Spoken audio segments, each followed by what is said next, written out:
Krebs sat at one head of the long table, Father Joseph at the other. The priest's bushy eyebrows danced as he talked. "Here is your big brother Otto. Tell us, Otto, where you have been and what you have done with yourself since you left us."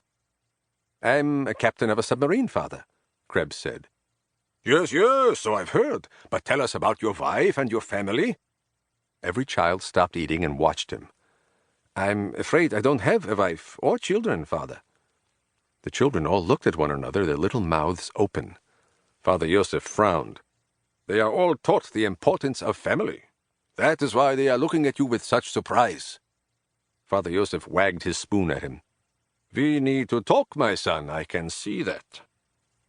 Krebs decided he would, perhaps after a word with Miriam Hauptmann.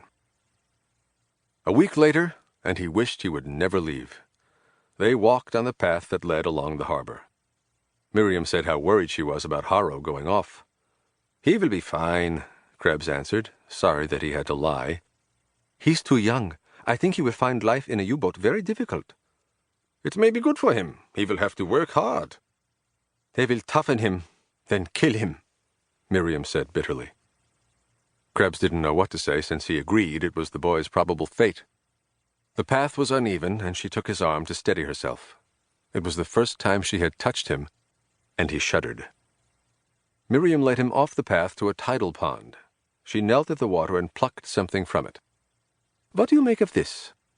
He held the tiny, irregularly shaped object. "A stone, worn smooth by the sea." "Hold it up to the sun," she said. He did. It was actually translucent and golden. "Is this amber?"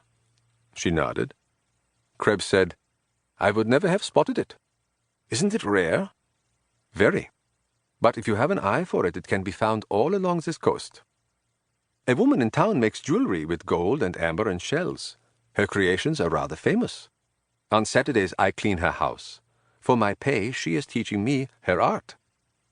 "It does not surprise me that you are an artist."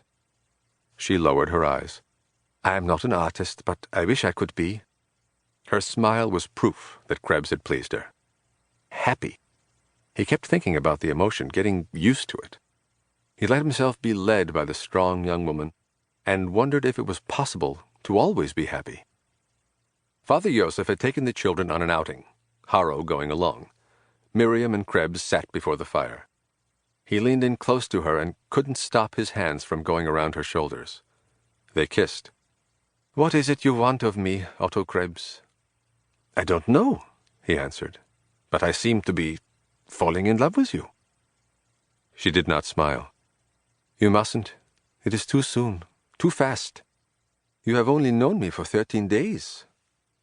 "The war demands everything be in a hurry, even love," he replied. She took his hand and led him upstairs. "I don't know about love, Otto," she told him, "but I know too much about being lonely." Her room was bare except for a table and a single chair and a simple bed. As he knelt on the bed over her and removed her clothes, he discovered she was wearing a necklace with a golden cross pendant, decorated with a teardrop of sea amber on each of its tips and a scarlet gem in its center. "Did you make this?" She nodded, her eyes filling with pride. "You are a remarkable woman, Miriam Hauptmann," he said.